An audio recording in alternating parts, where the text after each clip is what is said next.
Hi there, buenas. Hello and welcome to another episode in my summer reading list, which is my attempt to process my rather vast TBRP, my to be read pile.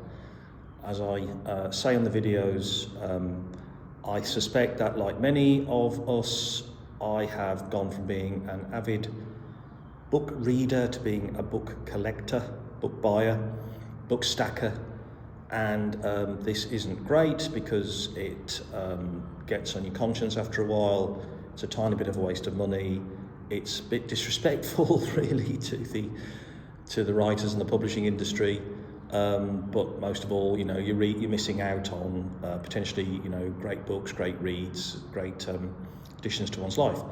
I am still kind of away from my kind of home base.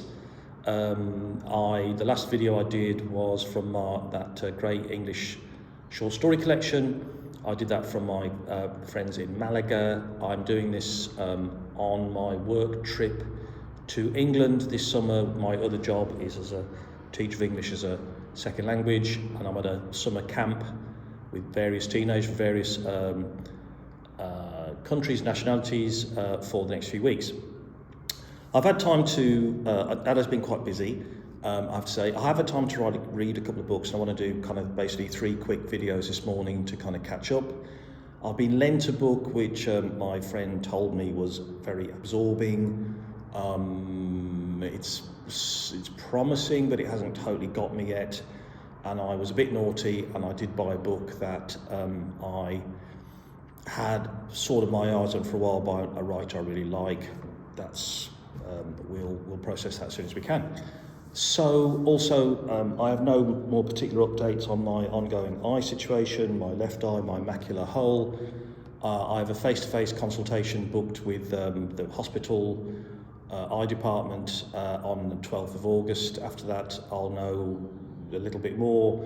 What I'd like to know really is the date of my actual operation, because there's quite a complicated recovery path after that, lots of logistics, which is all a bit painful, but okay.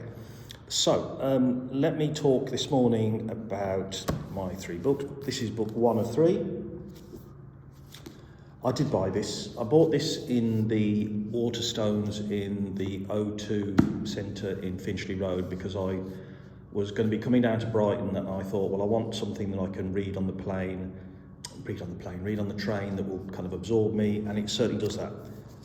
I'm sometimes asked to give my rating early on in the interview so you can decide if you want to watch the rest. This would be a 5 out of 5, but it's not a book I'd want to keep. It is definitely a passer-on, recycling, donating book. It's very, very, very well written. It's a great book. I love kind of scientific non-fiction, reportage, books like this. It's terrifically paced. It's written like a thriller, as they say. It's based on interviews and data that sound very, very convincing to me. Thoroughly depressing and frightening about we are seconds away from the end of it all. And there wouldn't be any kind of Walking Dead zombie apocalypse, even the road scenario afterwards. It would be gone. We would all be gone. And she quotes Khrushchev a couple of times. The survivor, when he was talking about nuclear war in the 60s, he said the survivors would envy the dead. And what's really scary is how aggressively the US committed to nuclear weapons in 45 and immediately beyond. The development of the H-bomb, which didn't need to happen, but they pushed for, which made the whole situation much, much, much, much worse and dangerous. How many nuclear weapons are still in the world, how close we are to them being used at any one time. The kind of climax of the book, if you want to call it that, is when the Koreans, it's a kind of North Korea goes mad, attacks the US scenario, where they release a super EMP weapon, and that's just it then. It's all gone, it's all over. Terrifying book, depressing book. Depressing book in terms of, there is so much that we can't do about this. There is nothing we can do about this. There is nothing we can do about this. We can only hope and I guess pray that the system's in place, and including the fact that the submarine, the nuclear submarine, is an absolutely terrifying weapon of war, which there is literally no defence.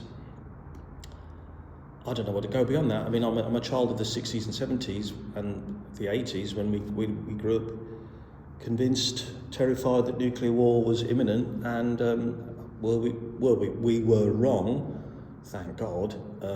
We weren't that far off. She says a couple of times we came quite close. What if the fail-safes and the human intervention don't work the next time? And she explains how quickly it changes, and it's all gone. Sorry, it's depressing, but it's also a very important topic, and it's not something that is ever really discussed, and I think should be more. And therefore, I'd recommend this. I think it's a good read.